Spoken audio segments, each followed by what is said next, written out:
안녕하세요. 저는 성노가병원 정형외과 전문의 이영석입니다. 오늘은 신의료 기술로 인정받은 자가골수 줄기세포 주사 치료에 대한 모든 것을 논문을 참고해서 알려드리겠습니다. 줄기세포 치료는 대부분 중간엽 줄기세포를 이용한 치료를 의미하는데요. 중간엽 줄기세포는 말 그대로 중간에 있다라고 보시면 돼요. 그래서 여기로 갈 수도 있고 저기로 갈 수도 있어요. 이 세포는 재생 능력과 조골세포, 즉 뼈를 만드는 세포, 지방세포, 근육세포, 연골세포 등 여러 세포로 분화할 수 있는 능력을 가지고 있는 세포입니다. 중간엽 줄기세포는 몸 안에서 골수, 지방조직, 골막, 활막 등에서 일반적으로 발견되는데요. 주로 진료 현장에서는 골수나 지방 등에서 채취한 줄기세포가 보편적으로 치료에 이용되고 있습니다. 중간엽 줄기세포는 직접적으로 연골세포를 만들 수 있다는 장점 외에 세 가지 장점이 있어서 연골 손상 치료에 있어 적절한 대안으로 고려할 수 있는데요. 첫 번째는 배양이 용이하고 분할을 지속하면서도 재생 능력이 있습니다. 두 번째는 주변 분비 활동이 있어 성장인자와 사이토카인을 분비해서 연골세포 증식과 혈관 생성을 촉진합니다. 특히 주변 분비 활동에 의하여 분비된 혈관 내피 성장인자와 TGF라고 하는 형질 전환 생장인자 등과 같은 인자들은 중간엽 줄기세포가 연골 병변으로 이동을 돕는 역할을 하게 됩니다. 세 번째는 중간엽 줄기세포의 성장인자가 T세포를 억제하거나 B세포의 항체 생성을 억제해서 면역 거부 반응의 위험을 낮추는 것으로 보고되고 있습니다. 이런 장점으로 인해서 중간엽 줄기세포는 기존 관절 연골 결손 치료의 대안으로 시행되고 있고 많은 연구도 진행되고 있습니다. 2021년 7월까지 중간엽 줄기세포에 관하여 등록된 임상 연구가 전 세계적으로 총 1000회가 넘는다고 합니다. 이처럼 중간엽 줄기세포에 대한 국제적 관심은 점점 증가해가고 있습니다. 줄기세포를 얻을 수 있는 곳은 여러 군데가 있지만 무릎 줄기세포를 얻을 수 있는 곳은 두 가지로 생각하면 됩니다. 골수와 지방세포입니다. 이 두 가지에 대해서 설명드릴게요. 첫 번째로 골수는 중간엽 줄기세포의 풍부한 세포 공급원이고 채취가 용이하기 때문에 가장 먼저 치료에 이용이 되었고 그 특성도 가장 잘 알려져 있습니다. 골수흡인 농축액에 포함된 골수율의 중간엽 줄기세포의 장점으로는 상대적으로 강한 증식 능력, 좋은 연골 형성 능력이며 저장과 운반이 용이하다는 장점도 가지고 있습니다.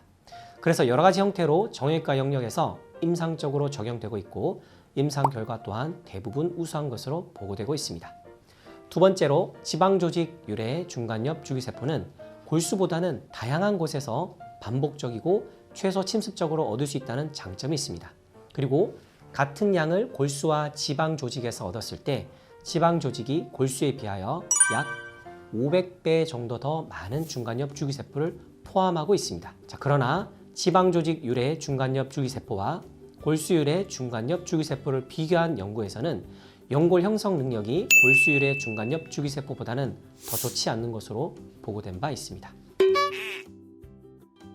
자가골수 줄기세포 치료는 환자의 골반뼈 중에서도 장골 등에서 골수를 채취하고 채취한 골수 안에서 줄기세포를 얻어 이를 다시 무릎 관절 내에 주입하는 방식인데요.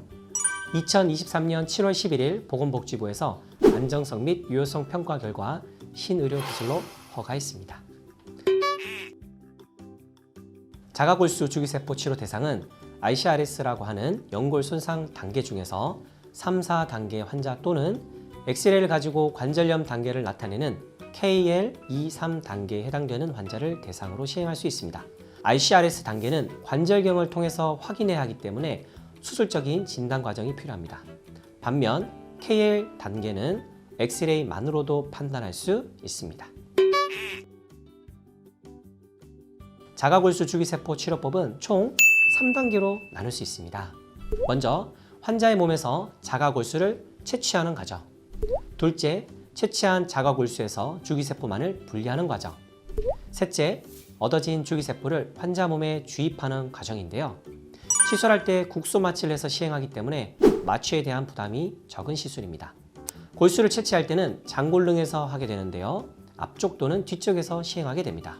뒤쪽은 엎드려서 시행해야 하고 앞쪽은 바로 누워서 시행하게 됩니다. 저는 앞쪽으로 시행하는데요.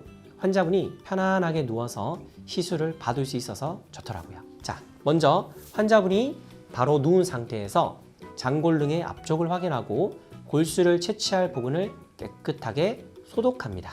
그리고 국소 마취를 하게 되는데요. 이때 뼈를 싸고 있는 가장 바깥쪽에 있는 뼈 막까지 국소 마취를 합니다. 그러면 시술할 때 통증 없이 편안하게 시행할 수 있습니다.